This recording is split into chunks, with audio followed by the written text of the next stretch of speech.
మాట్లాడదాం అన్ని అంశాలు. ముందుగా ఈనాడు పేపర్తో స్టార్ట్ చేద్దాం. ఈనాడులో ఇవాళ కనిపిస్తున్న వార్తలు, ఇక్కడ అమిత్ షా మీటింగ్, ఇక్కడ Rahul Gandhi meeting. Amit Shah meeting Kagaznagar, Nizamabad, Secunderabad. Rahul Gandhi meeting Nirmal, Erravalli జనజాతర సభలు. సో అమిత్ షా ఏమంటుండు, రిజర్వేషన్లు రద్దు కావు అని అమిత్ షా అంటుండు. భాజపా అధికారంలో ఉన్నంతకాలం ఉంటాయి, కాంగ్రెస్ వస్తే కుంభకోణాలే.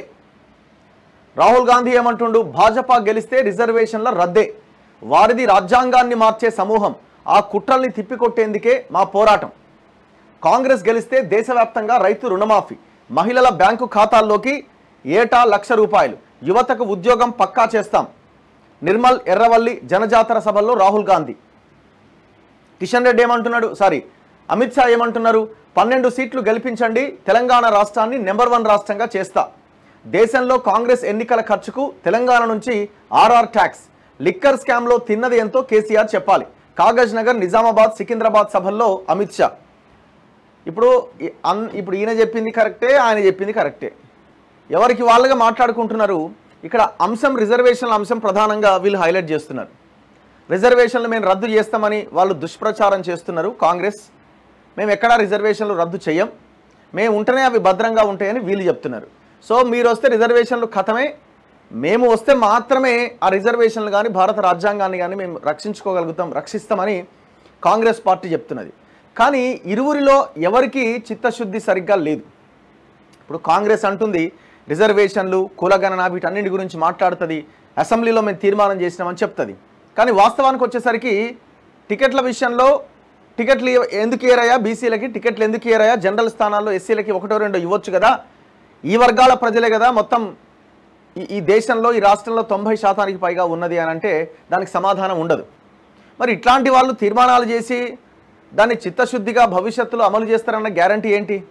సరే, అది వాళ్ళ నేషనల్ పాలసీ అయినప్పటికీ ఇక్కడ ఈ పనుల్లో చిత్తశుద్ధి కనబడాలి కదా, కనబడట్లేదు.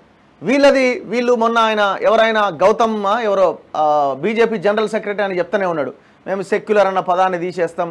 గతంలో వీళ్ళు మాట్లాడిన మాటలు ఉండనే ఉన్నాయి. ఇది వాళ్ళకి ఆయుధంగా మారింది. ఇందులో రిజర్వేషన్లు రద్దు చేస్తారా అన్న అంశం విషయానికి వస్తే ఎవరికి రద్దు చేసేంత సినిమా, ఎవరికి అంత దమ్ము లేదు. ఇవాళ అంత ఈజీగా రిజర్వేషన్లు ఒకటే పెన్నుతోని ఏదో పార్లమెంట్లో బిల్లు పెట్టంగానే పాస్ అయ్యేటువంటి అవకాశం లేదు. అంత ఈజీగా ఈ దేశమే ఊరుకోదు, ప్రజలే ఊరుకోరు. రిజర్వేషన్లు రద్దు చేస్తామన్న ఒక ఆలోచన చేస్తేనే ఒక రకంగా చెప్పాలంటే వాళ్ళని నడి రోడ్డు మీదనే కాల్చిపడేస్తారు. సో ఇది కేవలం పొలిటికల్ అంశంగా మిగిలిపోబోతున్నది. ఎలక్షన్లకి ముందు ఈ అంశం ఉంటుంది, ఎలక్షన్ తర్వాత గయాబ్ అయిపోతుంది. మీరు చూడండి, రాసి పెట్టుకోండి. ఇది ఎలక్షన్స్ తర్వాత ఒక్కరు కూడా రిజర్వేషన్ల గురించి మాట్లాడరు, మళ్ళీ ఎలక్షన్లు వచ్చినప్పుడే మాట్లాడతారు. కేంద్రంలో బీజేపీ అధికారంలో ఉన్నంతకాలం దేశంలో రిజర్వేషన్లు రద్దు కావని కేంద్ర హోంమంత్రి అమిత్ షా ప్రకటించారు. బీజేపీ మళ్ళీ అధికారంలోకి వస్తే రిజర్వేషన్లు రద్దు చేస్తారంటూ కాంగ్రెస్ అబద్ధం ప్రచారం చేస్తోంది. ఇలాంటి కుట్రలు నమ్మొద్దు. కేంద్రంలో 10 ఏళ్ల పాటు పూర్తి మెజారిటీతో ప్రధానిగా ఉన్న మోదీ ఆ ఆధిక్యంతో ఆర్టికల్ 370, ట్రిపుల్ తలాక్ రద్దు చేయడానికి, రామ మందిరం నిర్మాణానికి, PFI వంటి సంస్థలు లేకుండా చేయడానికి వాడారే కానీ రిజర్వేషన్లు రద్దు చేయడానికి కాదు అని గుర్తుంచుకోవాలన్నారు. అమిత్ షా ఆదివారం కాగజ్ నగర్, నిజామాబాద్, సికింద్రాబాద్ పరేడ్ మైదానంలో నిర్వహించిన బహిరంగ సభలకు హాజరయ్యారు. ఆదిలాబాద్ ఎంపీ అభ్యర్థి గోడం నగేష్, నిజామాబాద్ అభ్యర్థి ధర్మపురి అరవింద్, మల్కాజ్గిరి అభ్యర్థి ఈటల రాజేందర్, సికింద్రాబాద్ కంటోన్మెంట్ అసెంబ్లీ స్థానం అభ్యర్థి వంశా తిలక్కు మద్దతుగా ఎన్నికల ప్రచారంలో పాల్గొన్నారు. ఆయా సభల్లో అమిత్ షా కాంగ్రెస్, బీఆర్ఎస్ పై నిప్పులు చెరిగారు. రాష్ట్రంలో 12 లోక్సభ స్థానాల్లో బీజేపీని గెలిపిస్తే తెలంగాణ రాష్ట్రాన్ని నెంబర్ 1 రాష్ట్రంగా చేస్తామని భరోసా ఇచ్చారు. ఇప్పుడు కొత్తగా చేసేది ఏముంది? 10 years మీరే ఉన్నారు కదా. ఇప్పుడు 10 years మీరే అంటే 12 వస్తేనే చేస్తారా? 12 రాకపోతే చేయరా? 10 సంవత్సరాలుగా మీరే ఉన్నారు కదా, మరి ఎందుకు చేయలేకపోయినారు నెంబర్ 1 రాష్ట్రంగా? ఇప్పుడు ఎట్లా చేస్తారు? ఇది ఒక ప్రశ్న. నక్సలిజాన్ని పూర్తిగా నిర్మూలిస్తాం, ఈసారి కేంద్రంలో అధికారంలోకి వస్తే నక్సలిజాన్ని లేకుండా చేస్తాం. మధ్యప్రదేశ్, జార్ఖండ్, బీహార్, ఆంధ్రప్రదేశ్, తెలంగాణ, మహారాష్ట్రలలో నక్సలిజం నశించింది, ఛత్తీస్గఢ్లో మాత్రమే మిగిలి ఉన్నది. ఈ దఫా అధికారంలోకి వచ్చాక అక్కడ కూడా ఉండదు. దేశంలో నక్సలిజాన్ని పూర్తిగా నిర్మూలిస్తాం. కాంగ్రెస్ పాలనలో చొరబాట్లు, బాంబు పేలుళ్లు సాధారణంగా ఉండేవి. పుల్వామా ఘటనకు మన దేశం ఉగ్రవాదులకు ధీటుగా సమాధానం ఇచ్చింది. తీవ్రవాదులు, ఉగ్రవాదుల విషయంలో రెండో అభిప్రాయం అక్కర్లేదు, పూర్తిగా నిర్మూలించాల్సిందే. మీరు ఈ నక్సలిజం, నక్సలైట్లు వీళ్ళ గురించి మాట్లాడుతున్నారు.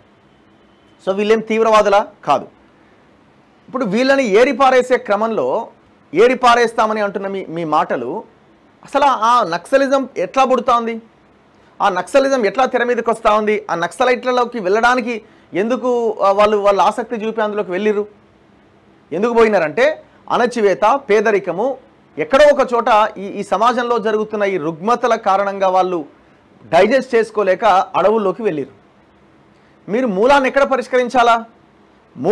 పరిష్కరించాలా? గ్రౌండ్ లెవెల్లో ఉన్న పేదరికాన్ని, గ్రౌండ్ లెవెల్లో ఉన్న ఆ అణచివేతని, మీ ప్రభుత్వాల అణచివేతను తగ్గించుకుంటే ఆటోమేటిక్గా ఎలాంటి హింస ఉండదు. ఇప్పుడు ఎవరు హింసకు పాల్పడ్డా దానికి వ్యతిరేకమే. నక్సలైట్లు హింసకు పాల్పడ్డా, ఇటు పోలీసుల వైపు నుంచి హింసకు పాల్పడ్డా వ్యతిరేకమే. మీరు ఏరిపారేసే చాలా విజయవంతంగా చేస్తున్నారు. 4 నెలల్లో 91 మంది నక్సలైట్లు చనిపోయారు ఎన్కౌంటర్లో, 91 మెంబర్స్. ఇది చాలా పెద్ద ఎదురుదెబ్బ వాళ్ళకి కావచ్చేమో. కానీ మీరు కేవలం నక్సలైట్లను ఏరిపారేయడం వల్ల ఏమైనా ఉపయోగం ఉందా? 90 మంది పోతే 900 మంది వస్తారు. మీరు ఈ రకమైన అణచివేతనే, ఈ రకమైన పేదరికాన్నే ముందుకు తీసుకెళ్లే ప్రయత్నం చేస్తే, సో ఈ మూలాన్ని మనం పరిష్కరించకపోతే ఆ నక్సలైట్లను ఏరిపారేసినా ఏమి ఉపయోగం ఉండదు. రిజర్వేషన్ల రద్దు అని నేను అన్నట్లుగా రేవంత్ రెడ్డి ఫేక్ వీడియో తయారు చేసి ప్రజలను తప్పుదోవ పట్టించేందుకు ప్రయత్నించారు. ఇప్పుడు ఢిల్లీ పోలీసులు తన వెంటబడుతున్నారని సీఎం అంటే ఎలా? ఫేక్ వీడియోలు తయారు చేస్తే పోలీసులే కదా వచ్చేది, దాంట్లో ఏం డౌట్ లేదు. ఇప్పుడు ఫేక్ వీడియో తయారు చేయడం అన్నది 100% తప్పే. డీప్ ఫేక్ అన్నది ఈ దేశంలో అత్యంత ప్రమాదకరంగా మారింది. సరే, ఇది మరి అన్ని విషయాల్లో కూడా ఇట్లాంటి యాక్షనే తీసుకోవాలి.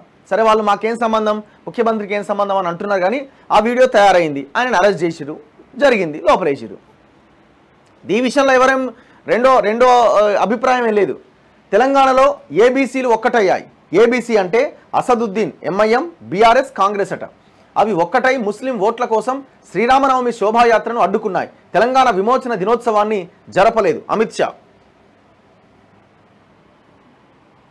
ఇప్పుడు ఇటువైపు వేసిరు. అప్పుడేమన్నారు కాంగ్రెస్ వాళ్ళు, మీరు కలిసి ఉన్నారు కాబట్టి కవిత అరెస్ట్ కాలేదన్నారు. ఇప్పుడు వీళ్ళు కవితను లోపలేసి ఇక్కడ వీళ్ళని బ్లాక్ చేస్తూ ఉన్నారు. సో అంత పొలిటికల్ గేమ్. వీళ్ళు చూడండి, రాహుల్ గాంధీ ఏమంటుండు, ఎన్నికల్లో బీజేపీ గెలిస్తే రాజ్యాంగాన్ని మార్చేస్తుందని, రిజర్వేషన్లు రద్దు చేస్తుందని కాంగ్రెస్ అగ్రనేత రాహుల్ గాంధీ ఆరోపించారు.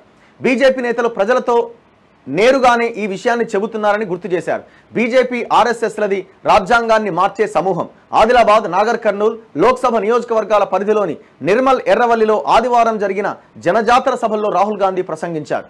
ఆదివాసీ, దళిత, మైనార్టీ, బీసీలకు ఏదైనా దక్కిందంటే అది రాజ్యాంగం పుణ్యమే అంటూ రాజ్యాంగం పుస్తకాన్ని ప్రదర్శించారు.